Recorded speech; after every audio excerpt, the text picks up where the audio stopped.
My name is Avery Collins, 31 years old, living in Chicago, Illinois. For years, I had grown accustomed to the fact that every major holiday was a stage for my younger sister, Hannah, to be praised and celebrated, while I was nothing more than a spectator sitting quietly in the back row.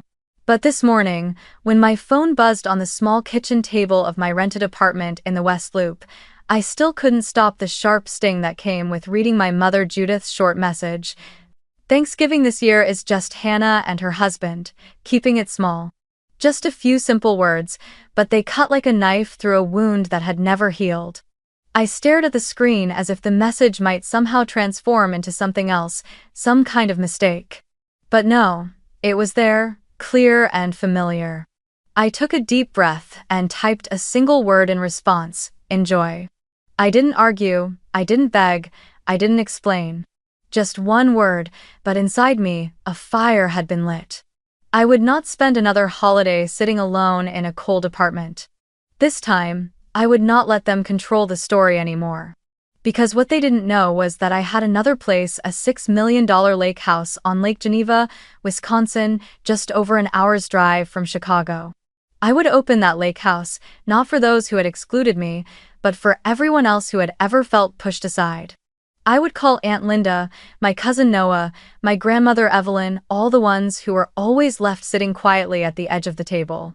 I would set a long table, one without a so-called kids' table. A place where every person had a seat, a voice, and a reason to feel seen.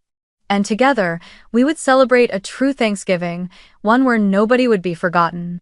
I share this story not to complain, but to ask you something. Have you ever been excluded from your family's table, treated as though you didn't deserve a seat?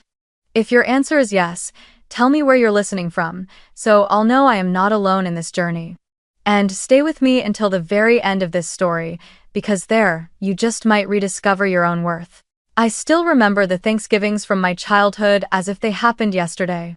Each year carried a fresh cut to my heart, no matter how many times I told myself I had grown used to it. The truth is, you never really get used to being pushed aside by your own family. In our house in Columbus, Ohio, where we spent all our growing years, the living room was wide and open, and the long dining table stood in the center of the kitchen, always perfectly set by my mother for the holiday. But there was one thing that never changed. I was pushed to the so-called kids' table, a flimsy side table shoved into the corner, lower than the main one, with wobbly wooden chairs and a worn, frayed tablecloth draped across it. I can still recall the sting when I was 18 years old. While friends my age were driving out to visit family and sitting in seats of honor at their main tables, I, the adult daughter of the Collins family, was still directed by my mother to sit among the little cousins in 4th grade. She laughed and said, "You sit over there, it's easier. Hannah and Tyler need space at the big table." I didn't argue, but as I lowered myself onto the tiny chair, I caught Grandma Evelyn's eyes. They were filled with quiet sorrow, as if she understood everything yet felt powerless against Judith and Robert's arrangement.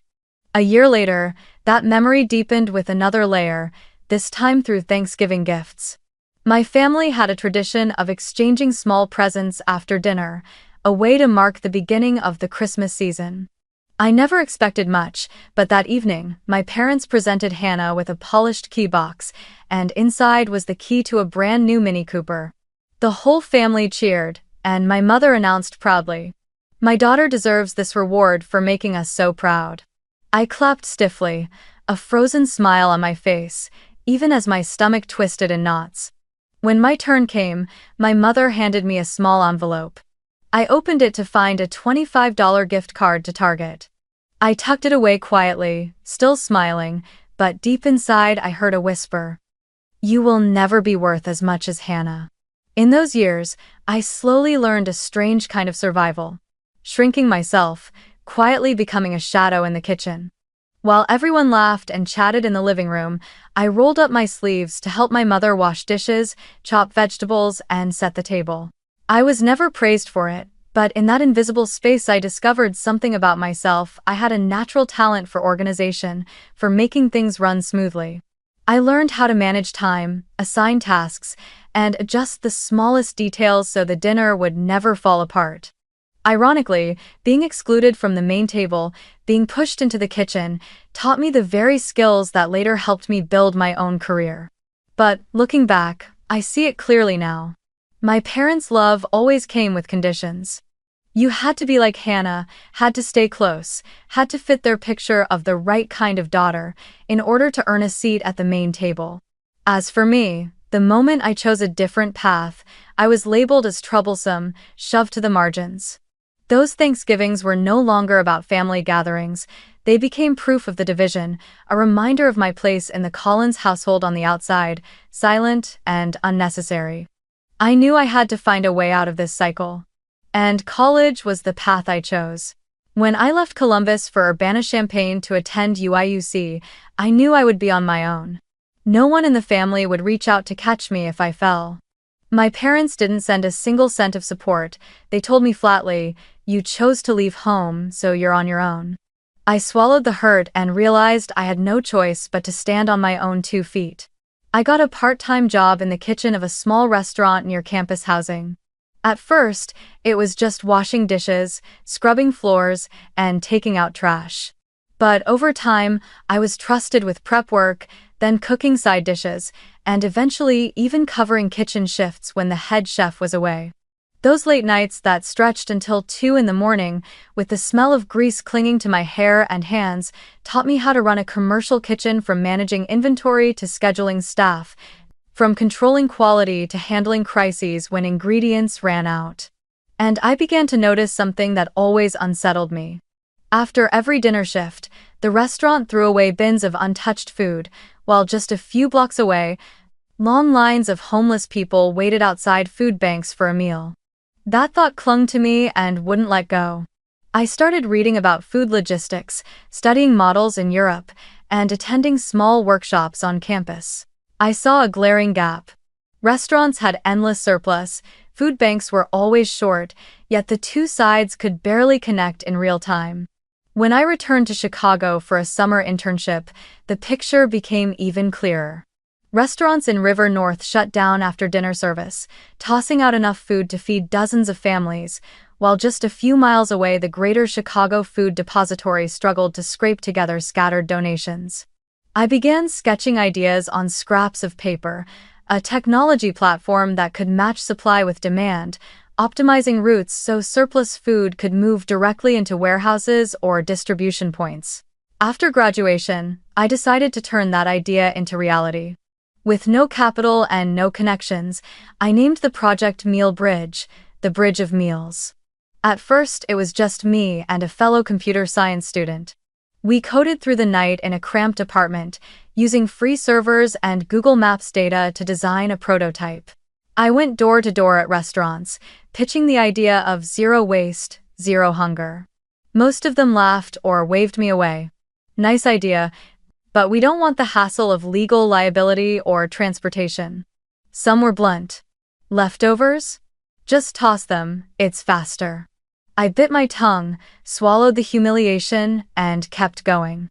In the early days, cash flow was almost non-existent.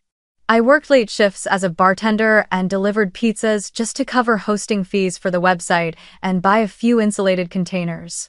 At one point, the MealBridge account had only $300 left, barely enough to survive another week. I knew if no one agreed to pilot the project, it would die before it began. That's when I turned to the Greater Chicago Food Depository, the same place where I had once seen long lines of people waiting for food. I stood in front of the program director's office and pleaded for a chance. I said, "We're not asking for money, only for a small pilot. If it fails, we'll disappear like it never happened. But if it succeeds, hundreds of tons of food could be saved." After many meetings, they finally agreed to test it in one limited district. The biggest challenge wasn't routing data, it was food safety. Surplus food from restaurants couldn't just sit for hours before reaching the end user. If stored improperly, the risk of food poisoning was high. Together with my partner, we designed a cold window module, a system that tracked the time and temperature of food from the moment it left the restaurant until it reached the food bank. If it exceeded the safe window, the food was automatically flagged red and barred from distribution. This gave restaurants peace of mind, knowing liability was managed transparently. In the very first month, Mealbridge moved about 7 tons of food, mostly bread, soup, and leftover cooked meats. I still remember the first time I rode in the small delivery truck from an Italian restaurant downtown to a food distribution point on the south side. Boxes of warm pasta were stacked neatly, and when we arrived, hundreds of people were already waiting in line. A boy, maybe 10 years old, clutched a container of pasta like it was treasure, looked up at me, and smiled. That image told me I could never walk away. But the road ahead was far from easy. Every week I faced dozens of setbacks, restaurants canceling at the last minute, drivers abandoning shifts, food banks overwhelmed with supply. Some nights I drove the truck myself through freezing wind, my hands stiff on the wheel.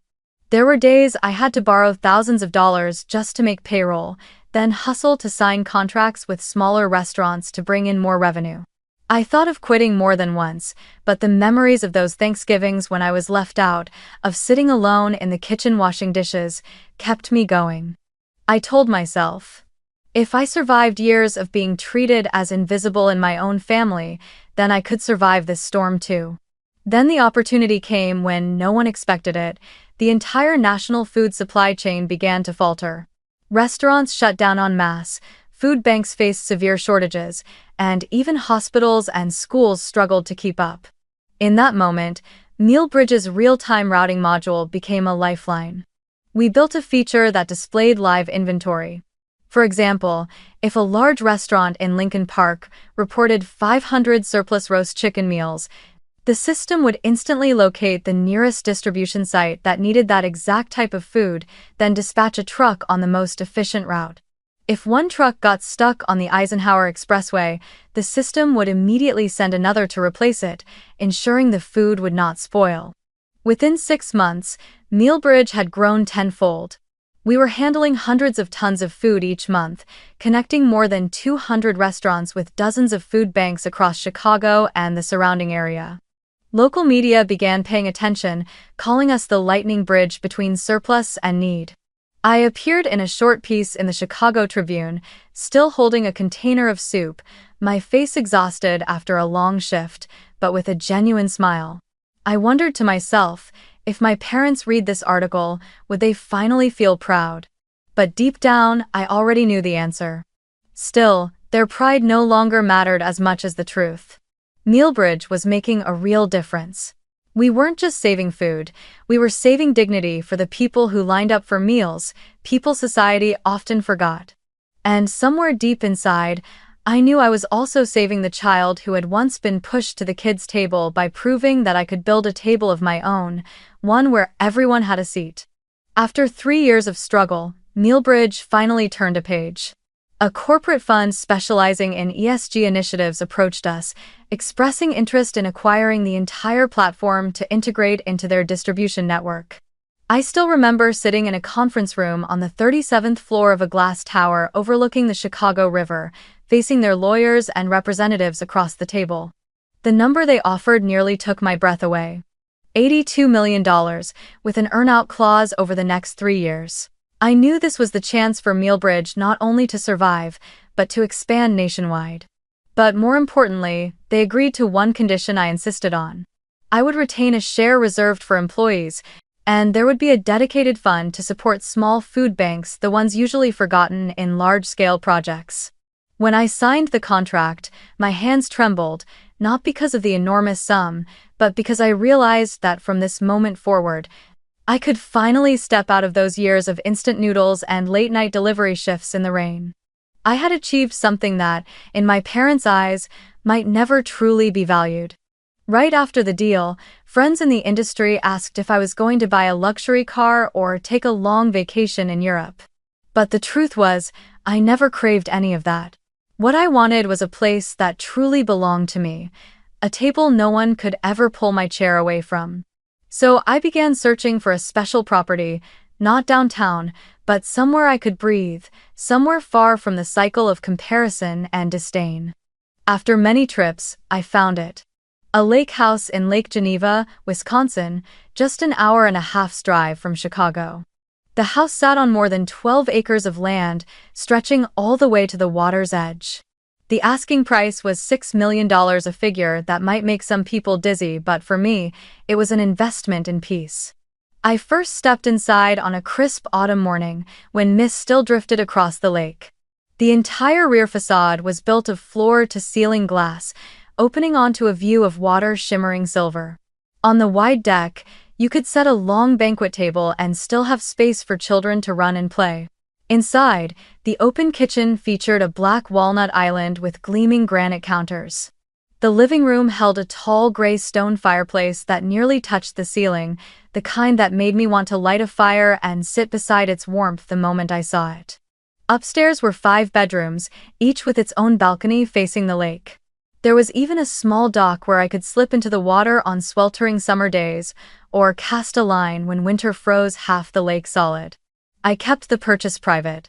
No photos posted, no stories shared with colleagues, and certainly not a word to my parents or Hannah. I had grown too used to seeing my efforts twisted or reduced to a backdrop for my sister's spotlight. If they found out, I could already hear the comments. Avery just got lucky, or worse, I'm sure Hannah helped somehow. I refused to let that happen.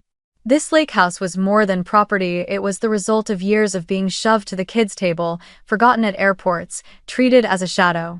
It was my silent answer to all those holidays I had spent quietly in the kitchen. During my first weekends at Lake Geneva, I often came alone.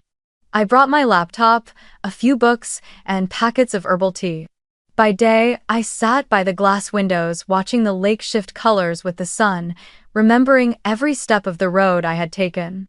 By night, I lit the fireplace, letting the crackle of burning wood break the stillness. For the first time, I felt I had a home no one could take away, a place where I could invite those who truly valued me and say, "Here, everyone has a seat." I guarded that secret so carefully that even my friends would sometimes tease me. "Avery, where do you disappear to every weekend, never posting a single picture?" I would just smile and brush it off with, "Just getting away for a little quiet." Because for me, the lake house wasn't about showing off, it was about healing. Every time I stood on the deck with the wind rolling in off the water, I could almost hear the whisper of the child I used to be. At last, I have my own table, a place where no one can force me to sit with the kids while others raise their glasses at the main table.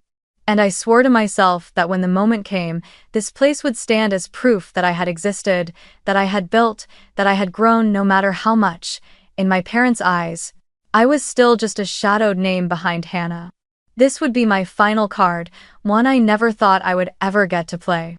I still remember that early winter afternoon in Chicago, when the wind cut down the long streets and bare branches scraped against my apartment windows. I had just returned from Lake Geneva after a quiet weekend there, still floating in the calm it gave me, when my phone buzzed again. My mother, Judith's message, glowed on the screen. "Thanksgiving this year is just Hannah and her husband, immediate family only." "I've already told you," I replied with a single word, "enjoy." But after setting the phone down, another thought flashed through me. Was I truly the only one being excluded? Or were there others quietly left outside the circle of immediate family, my mother claimed? I decided to call Aunt Linda, my mother's younger sister. I knew she too had often endured being belittled by her sister. When the call connected, her voice carried a trace of surprise. "Avery, it's been so long since you called. What's going on?" I took a deep breath and asked directly, "Did you get an invitation for Thanksgiving this year?" On the other end there was a pause, then a dry laugh, one that carried no joy at all. "No, sweetheart, your sister told me it's immediate family only." Meaning just Hannah and Tyler. Her voice wavered. Never in my life have I seen a Thanksgiving shrunk so small that it leaves out a sister and her own niece. My throat tightened, but I kept going. I called my cousin Noah, who now lives in Indianapolis. The moment he picked up, he let out a bitter laugh. "Let me guess, Hannah's in the spotlight again, and this time none of us got invited?" I nodded, even though he couldn't see me. "That's right," I said. "You didn't get an invitation either." Noah replied, "No. My mom's furious, but honestly, I don't want to fight for a seat at a table where we've always been nothing but shadows. Next, I called my cousin Kayla, who lives in Milwaukee. As soon as she heard my question, she said, "Avery, I didn't get one either. And you know what? Even Grandma Evelyn was complaining to me this morning. This is the first time in 30 years she hasn't been invited to Thanksgiving at her own daughter's house." Hearing that, my heart twisted. Grandma Evelyn, the one who always looked at me with compassion, the one who never denied my existence, was now excluded too. I didn't hesitate anymore. I dialed Grandma's number. When she answered, her voice trembled with anger. "Avery, do you know what your mother said? She texted me that this year is immediate family only." I asked her, "So your 80-year-old mother doesn't count as family?" And she just stayed silent. I couldn't believe it. I listened to her heavy sigh, and I realized her pain was no different from the pain I had carried through all my childhood. I set the phone down and sat silently on the kitchen chair. Outside the window, the first snowflakes of the season began to fall. In that moment, I realized this was no longer just my story. I wasn't the only one left out. An entire branch of the family, Aunt Linda, Cousin Noah, Cousin Kayla, and Grandma Evelyn, had all been cut away simply because my mother wanted every ounce of spotlight to shine on Hannah and Tyler. In the past, each of us endured that feeling of being pushed aside in silence. But this year, I would not let it happen again. I pictured the lake house in my mind. The long wooden dining table, the tall stone fireplace reaching almost to the ceiling, the glass doors opening onto the still waters of the lake. That was the place where I could create a found Thanksgiving, a Thanksgiving for the ones left outside, a table where no one would be excluded. I would invite everyone, my aunt, my cousins, my grandmother, and anyone who had ever felt they weren't important enough to sit at the main table. From this moment on, I decided there would be a new rule, one the Collins family had never known. One table for all, no more kids' table, no more chairs pushed into the corner. Every person would have a place card with their name handwritten, set neatly in line with the rest. Grandma Evelyn would sit in the center, so her voice could carry across the table. Aunt Linda would no longer be tucked quietly at the far end, listening to others boast about the success of the main family. Noah and Kayla would be free to laugh and raise their glasses without holding anything back. As I pictured it, a powerful energy swelled in my chest. I had once been the child forced to sit at the kids' table well into 18, the one forgotten at the airport in 2018, the one given a $25 gift card while someone else drove home in a brand new car. But this year, I would be the one to set the table. I would write each name on a small card, place it on the crisp white tablecloth, line up the wine glasses, soup bowls, and polished silverware. I would light the fire in the stone hearth so that when they walked in, the warmth would erase years of being left out. I smiled to myself, feeling for the first time in years that I could take control of the story. This Thanksgiving, I wouldn't be sending a bitter one-word "enjoy." Instead, I would look into the eyes of those excluded like me and say, "Welcome, here, everyone has a place." When I decided to host a found Thanksgiving at Lake Geneva, I knew one thing for certain: if this gathering was to truly be healing, it couldn't be a half-hearted dinner. It had to be a testament that every person was seen, heard, and valued. I began preparing with all the experience I had gathered from years in kitchens and managing logistics, as if I were planning a full-scale project. First came the menu. I wanted the meal to embody the spirit of a classic American Thanksgiving rooted in tradition, flavored by the Midwest where I had grown up, but with a touch of Southern comfort to make it warm and familiar. The turkey would be the centerpiece, marinated with fresh herbs like rosemary, thyme, and sage, stuffed with onions, celery, and buttery breadcrumbs. I ordered a nearly 20-pound organic turkey from a farm in Wisconsin, fresh and large enough to feed an entire long table. Alongside it, I planned golden cornbread, soft, slightly sweet, evoking autumn evenings down south. There would also be green bean casserole topped with crispy fried onions, silky mashed potatoes rich with butter and cream, and a tangy sweet cranberry relish to cut through the richness. And for dessert, the table would shine with decadent pumpkin pie and sweet pecan pie, the kind both children and grandparents could savor with equal delight. But for me, a meal has never been just about the food. It's an experience, a feeling that when you walk in, you know there is a place set aside for you. I carefully noted everyone's allergies and preferences. My cousin Kayla is allergic to tree nuts, so I made sure the chef prepared a separate pumpkin pie completely nut-free. Noah has been a partial vegetarian for years, so I planned a tray of vegetarian lasagna with portobello mushrooms and ricotta cheese. I also arranged non-alcoholic drinks, fresh apple cider, hot tea, natural sodas, and even a non-alcoholic eggnog for the kids. I didn't want anyone to feel left out, quietly pushing food aside because it wasn't right for them. Another important detail: no forced prayers under a single banner. In my family, every year my mother would ask the pastor or Hannah to stand up and lead a long-winded prayer, turning the meal into a stage for moral showmanship. This year, I chose differently. I would invite everyone simply to share a moment of gratitude. Those who wanted to could speak, those who didn't could just sit back and smile. It wasn't a performance, but a genuine pause for truth. I didn't forget the personal touch either.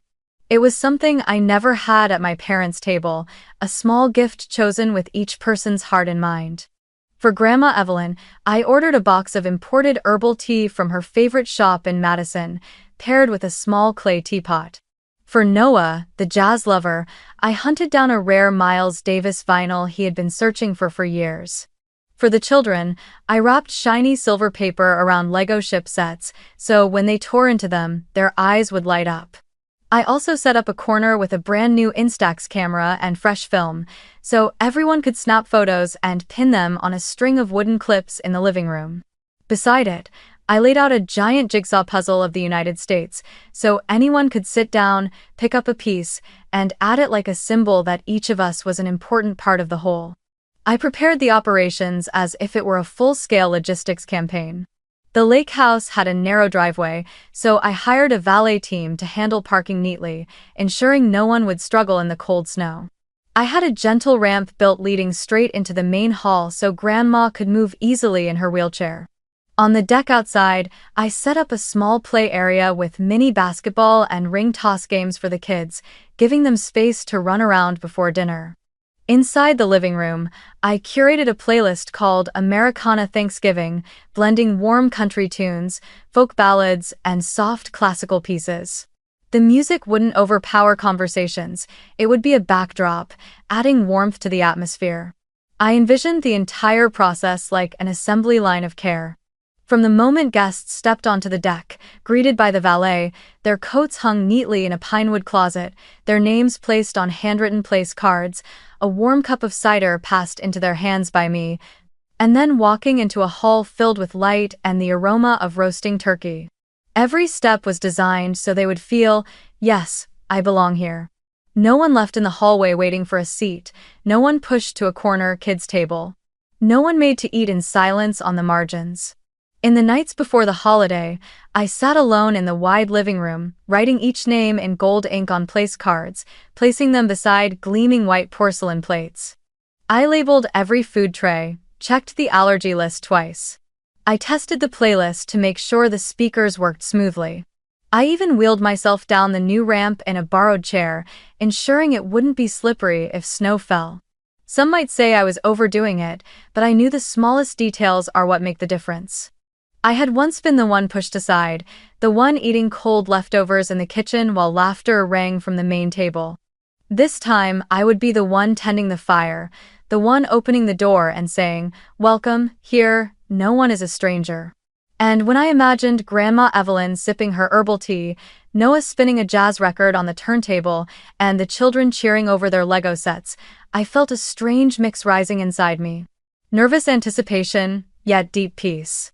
Maybe, at last, I was about to have a real Thanksgiving.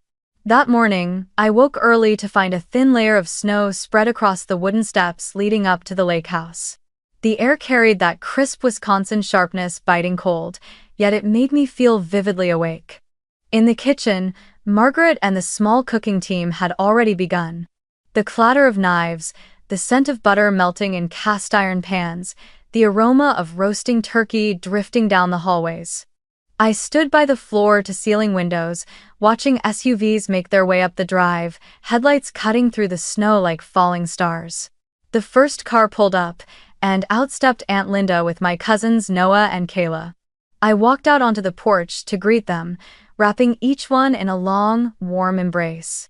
Grandma Evelyn arrived right after, seated in her wheelchair, pushed down the ramp by Linda's son. I had worried about that ramp all week, but the wheels rolled smoothly, without the slightest hitch. She looked up at me, smiling through misty eyes.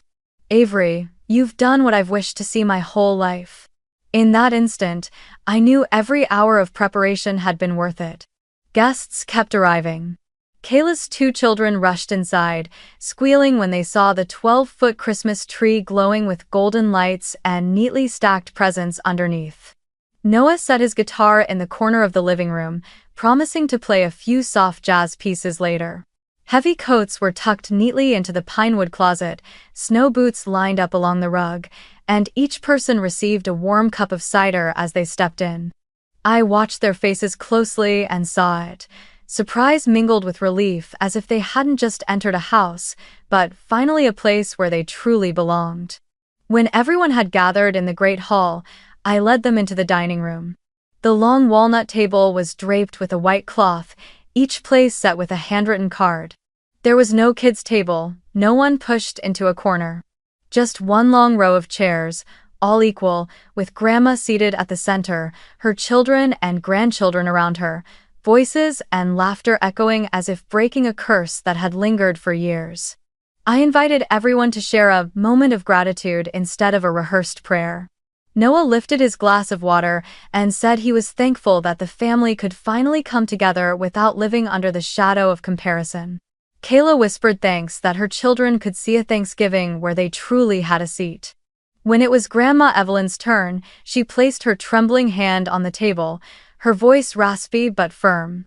"It's been so long since I felt like I was sitting in a real family." I bit my lip to keep the tears back, because those words were the greatest reward of all. Dinner began. Margaret brought out the golden roast turkey and set it in the center of the table, the skin crisp, the aroma of herbs filling the air. We passed bowls of creamy mashed potatoes, warm cornbread, and ruby-red cranberry relish that gleamed like jewels. Kayla laughed when her son spooned a heap of green beans onto his plate and suddenly exclaimed, "This tastes better than Grandma's." The whole table burst into laughter, not forced, not sharp, but light and genuine. I poured red wine, then handed Grandma a cup of herbal tea. She lifted it, her eyes glistening as she recognized it as the very blend she used to love but rarely allowed herself to buy. "You remembered even this small thing," she whispered. I only nodded, smiling. The sound of silverware against plates mingled with voices flowing freely, no one interrupted, no one dismissed. Noah told the story of being forgotten at the airport in 2018. The table roared with laughter, not cruel laughter, but the kind that releases old weight. And I realized, some wounds can begin to heal with nothing more than one honest meal shared together. In that moment, Mia, Kayla's 17-year-old daughter, pulled out her phone. She leaned toward me and whispered, "Aunt Avery, can we take a family picture out on the porch?" I nodded, a little nervous, not wanting the evening to turn into a show-off display. But I let the kids lead everyone out onto the wooden deck, where golden light from the balconies spilled onto the snow. We lined up in one long row, Grandma seated in the middle, me standing beside her, the kids clustered up front, Noah holding his guitar, Kayla hugging her 2 children close. And for once, everyone smiled naturally. Mia pressed the shutter, then quickly posted the photo on TikTok and Instagram with a simple caption. "When they exclude you, build your own table." At first, she set it to private, sharing only with her friends. But some of them reposted it, left comments, and before long, the photo began to spread. I didn't know it right then, only noticed Mia and her sister giggling as their phones buzzed nonstop. When we returned to the dining room, the atmosphere was nothing like the Thanksgivings of the past. No one sat in silence on the margins. Everyone had a story, a glass of wine or cider in hand, an unguarded look in their eyes. The stone fireplace in the living room burned brightly, logs crackling like a drumbeat underlining our conversations. I sat back, drew a deep breath, and felt for the first time in my life that I was no longer just a quiet shadow. That night, when dessert was served, slices of golden pumpkin pie, glossy pecan pie dripping with brown syrup, Grandma Evelyn laid her hand gently over mine, gave it a soft squeeze, and whispered, "Avery, you've done what I thought no one in this family would ever dare. You built a table where no one is left behind." I smiled, throat tight with emotion, and simply answered, "Grandma, this is Thanksgiving." "How?" When the family finished clearing the table, I leaned against the window frame, watching the snow fall quietly outside, my heart still beating to the rhythm of the evening's joy. But less than 10 minutes later, the calm shattered. My phone buzzed relentlessly, the screen lighting up again and again as if it might burst. Dozens of missed calls, messages flooding in from the family group chat, from my mother, from Hannah. I hesitated for a moment, then opened them. The first message hit me like a slap. It was from Hannah. Just 4 words, but sharp with the same bitterness I had known for years. "So cheap, Avery." Then more followed in quick succession. "Pathetic. Everyone can see you're just desperate for attention." I exhaled, setting the phone down on the walnut table without replying. Next, the screen flashed. "Mom calling." I glanced at Grandma Evelyn sitting by the fireplace, her face strangely calm. She gave a small nod, as if telling me to answer. I put the phone on speaker and set it on the coffee table. At once, my mother's voice filled the room, shrill, tense. "Avery, do you have any idea what's happening? The whole town of Columbus is talking. Pastor Reynolds even mentioned it at morning service. Are you trying to humiliate this family?" I kept my tone steady, neither sharp nor soft. "I only did exactly what you told me. You said Thanksgiving this year was immediate family, meaning Hannah and her husband. So I hosted another table, for those who were also excluded. I didn't invite the press. I didn't call any pastor. If people found out, it's because others chose to share." Then my father's voice broke in raspy, strained. "Avery, you don't understand. You've made us a laughingstock. What do people think when they see the whole family gathered in Wisconsin while your own parents aren't even there?" I bit my lip, ready to respond, but Grandma Evelyn leaned back in her chair, her voice slow but firm. "Robert, Judy, enough. All your lives you've abandoned Avery. From the time she was a child, sitting at the kids' table until she was 18, while Hannah was handed car keys right in front of her. Today, for the first time in years, she did what this family should have done long ago, opened the door and gave everyone a seat they deserved. Don't lecture me about being a laughingstock. The real disgrace is how you turned family gatherings into a stage for Hannah, while everyone else stood outside." The line went silent for a few seconds, then my mother broke down, her sobs catching in her throat. I never meant to hurt her. It's just... Hannah was always sweeter, everyone praised her, and Avery just... Grandma cut her off sharply. "There is no such thing as sweeter. There is such a thing as conditional love. And you let it dictate how you raised your children." The result was a child who had to carry the weight alone, building an entire life just to prove she was worthy. Thankfully, she was strong enough to do it. But the price you pay is this distance. And now, you have to face that truth. And. I drew in a deep breath, then spoke clearly, my voice steady in a way it had never been before. "I'm not here to argue. I just want to say this once, from now on, everything will no longer revolve around Hannah. In this lake house, anyone who walks through the door has a place, without exception. No more kids' table, no more looks of comparison. This is my table and my rule is simple, whoever comes will be seen, heard, and valued." My father sighed, the sound like wind rushing through the phone line. "Daughter, you're being extreme. We can talk about this later, but Hannah, she feels betrayed." I let out a quiet laugh, the first time I hadn't felt small under his voice. If Hannah feels betrayed just because I chose to live honestly, maybe she should ask herself who betrayed first. I don't have time for that game anymore. I win all. On the other end, my mother's voice came soft, pleading, "Avery, please, at least think of the family's reputation." But I pressed the button and ended the call. No shouting, no long explanations. Just a clean break, like shutting a door that had creaked for years. The room fell silent. I looked up and saw Noah nodding, Kayla squeezing her husband's hand tightly, and Grandma smiling tired, but proud. I sat back down by the fireplace, drawing in a long breath, letting the crackle of burning wood soothe my ears. Grandma laid her frail hand over mine and said gently, "You've just set a boundary. That's not rebellion, it's how you protect yourself. And all of us." I nodded, my eyes stinging. In that moment, it felt as if I had stepped through an invisible doorway. No longer the child always pushed aside, but an adult who knew her worth and had the courage to say, "Enough." That night, my phone kept buzzing. But this time, instead of feeling crushed by it, I set it aside, letting the vibration fade into a dull background hum. I knew those calls no longer had the power to define me. I had my own table now, and in the glow of the fire, I looked around at the beloved faces laughing, talking, sharing the last slice of pecan pie. They were my real family. And for the first time in my life, I did not feel alone. A week after that Thanksgiving night at Lake Geneva, when the laughter had faded and the golden lights on the porch had been packed away, the lake house settled into stillness.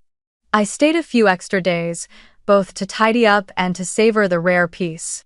But inside, I knew there was still one thing unfinished, a dinner meant only for the so-called immediate family, my parents and Hannah. Not to reconcile, but to finally speak the truths that had been buried for far too long. That evening, wind swept in from the lake, sharp as knives against the porch. I prepared a simple meal, roast beef cooked just right, creamy buttered mashed potatoes, warm bread fresh from the oven, and a single bottle of red wine. No background music, no twinkling lights, only a few candles set on the walnut table and the steady flames in the stone fireplace. This was not a performance. This was a night where truth would have a seat at the table with us. When the familiar SUV pulled up to the porch, I opened the door to greet them. My father entered first, his heavy coat dusted with snow, his face stern but his eyes flickering with unease. My mother followed, clutching her scarf tightly, avoiding direct eye contact. Hannah was the last to step inside, her leather boots marking the snow-damp rug, her lips pressed thin, her eyes darting quickly around the wide room before dropping down, silent. I hung up their coats and invited them to sit at the table. No one rushed to speak, the air was thick, as if each of them was waiting for someone else to break the silence. I poured wine, slid a glass toward each of them, then set my hand on the table. "I invited you here not to show off this house, and not to hurl blame. I only want to say what I've never had the chance to in the past 30 years. No one interrupted. Only the crackling of the fire filled the space behind my words. I began with the smallest but sharpest memories, sitting at the kids' table until I was 18, while Hannah sat in the place of honor at the main one. I recalled the Thanksgiving when Hannah was handed the keys to a brand new Mini Cooper to cheers and applause, while I received only a white envelope with a $25 gift card inside. I told them about the year I got into UIUC, and the whole family dismissed it as too far, too inconvenient, while Hannah chose Ohio State and was celebrated as keeping close to family. I reminded them of Thanksgiving 2018. When I was forgotten at the airport because my mother was too busy baking pumpkin pie for Hannah. Each memory cut like a blade, but I spoke them calmly, without shaking, without anger, like reading out a factual report. Then I told them about my college years, scraping by on tuition, working kitchen shifts until exhaustion, sleeping on worn sofas. I explained how those very years taught me to run operations, which led me to founding Mealbridge. I described how we gathered surplus food, connected restaurants with food banks, and how during the pandemic, that system saved hundreds of tons of meals from being wasted. I spoke of nights when cash flow dried up, when I thought everything would collapse, yet I endured until I sold the company for $82 million. At that moment, I looked straight into my parents' eyes. I did all of that. And yet, in your eyes, I was still nothing more than Hannah's shadow. The room sank into a long silence. My father leaned back, his hand tapping lightly against his wine glass, then drew in a deep breath. Avery, maybe, I never really saw you. I was too busy noticing the things that were easy to brag about, like Hannah's achievements. And you? I thought you could handle yourself, so I didn't look. His voice trembled, as though he was touching a raw truth for the very first time. My mother set her glass down, her eyes glistening though no tears fell. I never meant to hurt you. It's just. Hannah always needed me more, always came to me to share things, while you were so independent, hardly ever said much. I thought you were fine. But, maybe. That was just me lying to myself. I turned to Hannah. She stayed silent, her hands clutching the napkin until it wrinkled. I waited, but she said nothing. Only in her eyes did I see something different for the first time, not the confidence of the golden child, but a vague fear. Fear of losing the center, fear of the light shifting away. The meal unfolded slowly, each bite of beef, each spoonful of mashed potatoes. No bursts of laughter, no promises that things will change. Only a heavy silence, dense yet filled with recognition. I wasn't waiting for a reconciliatory hug, nor did I need elaborate apologies. All I wanted was for them to hear me. And for the first time in my life, they did. When dinner ended, I walked them to the porch. My father shook my hand, firmer than usual. My mother hugged me briefly, hurriedly, but enough for me to sense the awkwardness in her gesture. Hannah lingered at the door, turned to look at me, her lips parting as if to say something, but in the end, she only gave a small nod before walking away. I didn't stop her. I knew the boundary had been set. When the heavy wooden door closed behind them, I stood still for a moment, listening to the wind rushing over the lake.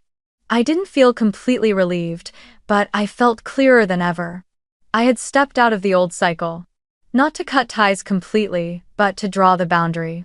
From now on, I would no longer wait for their approval. I already had a family of my own, the ones who chose to be present, not out of obligation but out of love. After that heavy, immediate family-only dinner, the days that followed opened into a new current. The family group chat, silent for years, suddenly came alive.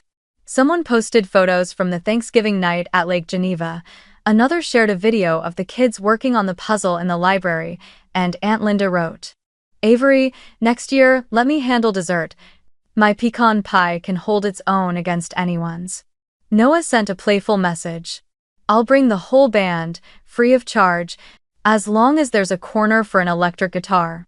Kayla promised to take charge of decorations, from wreaths to the string lights on the porch. Slowly, the group chat built a shared calendar. Thanksgiving by the lake, next year. Instead of waiting for my parents to dictate, everyone now divided tasks themselves, making promises, and most importantly anchoring me at the center. Meanwhile, Mia's photo of the family on the porch with the caption, "When they exclude you, build your own table," continued to spread. It was reposted not only by her friends but also by strangers who resonated with it. I began receiving messages from people who had once been excluded from their own family tables. "Your story reminded me of the year I was left outside while everyone else had Christmas dinner," or "I was kept at the kids' table until I had children of my own." Instead of shying away, I decided to turn that momentum into something meaningful. I announced in a public post, my lake house would open one weekend before Thanksgiving as a collection point for food banks in the Chicago-Milwaukee area. Visitors could bring canned goods, fresh produce, or cash donations. Everything would be distributed through the network I had once built with MealBridge. It was both a way to tie back to my startup roots and a declaration. Meals were never meant to be about showing off, they were meant to be shared. The responses came faster than I ever expected. A food bank in Kenosha sent a letter of thanks, asking to partner officially. A restaurant in Milwaukee promised to bring an entire truckload of canned goods. Even a few former MealBridge employees volunteered to come back and help with coordination. I realized then, building a table was no longer just about family, it was rippling out into the community. Still, I knew I needed clear boundaries for the future. I wrote directly in the family group chat. The lake house will always be open to everyone, including mom and dad, under one condition: one table for all. No more kids' table, no more divisions. Whoever sits down will be respected. That message was met with a flood of hearts and clapping emojis. My parents read it but didn't respond right away. Still, the rule was written, undeniable. The next Thanksgiving was still a year away, but the anticipation had already begun. Kayla shared pictures of invitation cards she was designing. Noah practiced a few new songs in advance. Grandma Evelyn messaged, "This time I'll cook my old stuffing recipe. I want to contribute." And I too felt a calm I'd never known before. Thanksgiving was no longer an ache, but a new tradition. And so, one chilly afternoon, I sat on the porch of the lake house, staring at the still water. The wind was cold enough to remind me winter was near, but the kitchen behind me stayed warm, the scent of bread and burning wood in the air. I sipped my tea, watched the shimmer of twilight stretch across the lake, and whispered to myself, I did it. Not because I had defeated anyone, but because I had finally stopped waiting for someone else to pull out a chair. I had built a table of my own. And more importantly, I had saved seats for those who truly valued me. If you are hearing this story, I want you to remember one thing. You do not need anyone's approval to have worth. You don't need to sit on the margins, waiting for someone to call your name. You can build your own table and open chairs for the ones who deserve them. That is what real Family Island